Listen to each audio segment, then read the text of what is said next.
Hello and welcome to Just One More Watch, and welcome to another top 5 video, but clearly one with a difference. No Scottish t-shirt today, no price point emblazoned on the thumbnail in giant numerals either. Today it's the top 5 tips if you're considering buying a watch on Kickstarter or another similar crowdfunding platform. Now, like it or not, Kickstarter appears to be here to stay as far as the watch development and purchasing community is concerned. An increasing number of brands are launching not just their first model, but their second and third models via the platform as well. Now, there are obvious benefits for companies to launch new models on the platform. They massively reduce the risk of producing a dud, getting 200 watches off a production line that nobody's interested in buying. They can effectively take pre-orders, they can gauge interest, they can even do a little bit of development work on the fly over the course of a campaign. There are also various benefits for consumers to buy through this model. There are usually fantastic early bird specials on offer to tempt you to put your cash down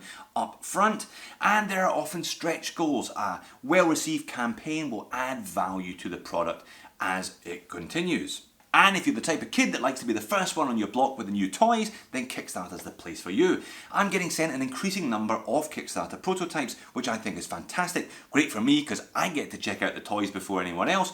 Good for companies, they get a different type of exposure for their new product, and I think good for consumers. You get a reviewer's perspective on a watch, and quite often I show the piece from angles that companies aren't all that keen to show you. So today then, top 5 tips, or what I think are the top 5 tips anyway. A lot of this is going to be common sense, but I think it serves a purpose to put it all in the one place. So number 1 then, look at the watch. Sounds pretty obvious, doesn't it? But I mean really look at the watch. Is this the one you've been looking for? Is this the watch that you're going to wear all day, every day for the next 5 years? Or is it filling that little niche in your collection, that gap in your watch box that you've been trying for ages to find a piece just like the one you've just spotted on Kickstarter? I say this because you can go out on a Saturday afternoon, you can go to your local shopping mall and you can try on a Seiko. You can check it for size, for fit, for weight, for feel, for quality. Regardless of where you end up buying it from, if you don't like it, you can put it back in its box and flip it on eBay the next week, getting 75, 80, 85% even of the purchase price paid. If you buy a watch on Kickstarter and you're not happy with it, you're not going to be able to shift it nearly as quickly, and you're probably going to end up taking a bit of a financial hit. Just because the Gamma Watch Terminator 6.2 looked amazing to you doesn't mean to say that anyone else has ever heard of it. So look at the watch, make sure you are 100% committed to the design, to the size, to the shape, to the look, to the feel, because if you make a mistake, it could end up being an expensive mistake. Number 2, look at the brand. Again, pretty obvious, but it bears saying nonetheless. Is this their first model? In which case there is inherently more risk involved. No track record. You don't know what the quality is going to be like in spite of the amazing looking renders on the site. However, if they have released more models in the past, have a good look at the company. Do your own research, go on to Watch You Seek or similar watch forums, dig around for the company. Have they got quality control issues with the hands falling off their previous model, or do people love them? Is there a little bit of a demand for them in the second-hand market as well? What is the trajectory of the company if this is their second or their third piece? Is the brand that you're interested in going to reinvest in themselves and your product, or are they going to be straight to the Cayman Islands with your cash? I think a good example of a brand that has got the right trajectory is Mayan. Now, I looked at the Mayan Manhattan, which itself launched on Kickstarter late last year, 39mm moon phase quartz piece. All very nice. They then used the platform to launch their new model, the Hudson Retro Dive Watch, and it has been massively oversubscribed. But rather than resting on their laurels, Mayan have added Swiss-made and an elaborate ETA 2824 movement as stretch goals. Better than chucking in a NATO strap, that's for sure. Is the brand that you're interested in going to do that with their money or not? Worth considering.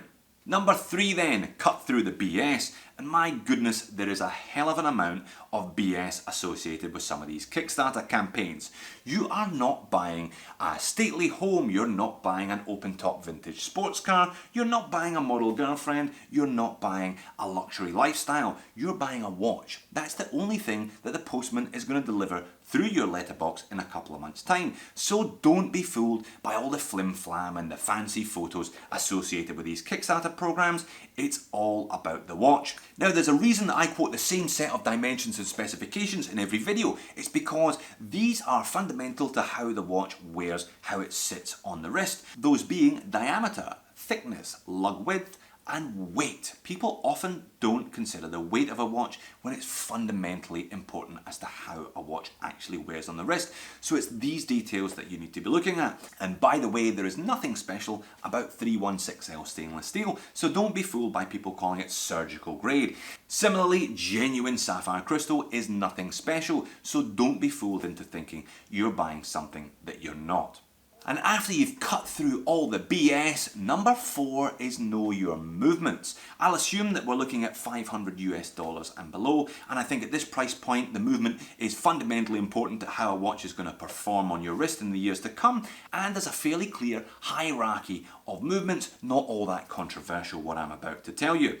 I believe at the very top of this pyramid is the ETA 2824, rock solid 4K Swiss made automatic that's been knocking around for many years and gets great crits. 25 joules, hacks hand winds, it's accurate and it's reliable. The best of them are the elaborate grades, then you've got the decorated ones, then you've got the basic ones. All of them should prove to be reliable companions, and if you can find one in a Kickstarter project for under $500, you're probably doing all right. Do bear in mind though that they're going to cost you a few quid come service time. Swiss made, much more expensive to service than Japanese made movements. Next down the list then is the Sellita SW200 and its derivatives, essentially a clone of the ETA 2824 with one extra jewel, very similar look, very similar feel on the wrist. The only reason it isn't on par with the ETA is I think there's a bit more brand cachet about the ETA. Next on the list then is the Miyota 9015 and its derivatives. I've got a bit of a soft spot for this Miyota. I think dollar for dollar it's one of the best value watch movements on the market, if not the best. Japanese made, 4K high beat movement, they're accurate and they're reliable and they look good. I always enjoy seeing a Miyota 9015 through a see-through caseback. They do wobble a little bit, but if you can get past that, they're a fantastic movement. Next down on my list anyway is the venerable Seiko NH35. Chances are if you're interested in a micro, it's got one of these in it, and that is not a bad thing. But you're moving down to a 3K movement, 6 ticks per second, so not quite as smooth a sweep. But there's a reason these Seikos are incredibly popular. They're robust, they're reliable, and they're very, very accurate. Hacking, hand winding, 24 joule, 42 hour power reserve, and I haven't had a dud yet. But do bear in mind you can pick up one of these movements for about $35, so they're nothing special. Next down the list, in my book anyway, are the better grade of Miyota 8000 series, the 82S0 and similar. Now these ones have got a little bit of decoration and they've got lightweight rotors. You don't get as much of the Miyota rotor wobble that you do with the 8215 model. These ones hand wind but they don't hack. They're alright but they're nothing special and they're certainly not a luxury movement. So again, cut through the BS if you see a Miyota 8000 series model in your chosen piece.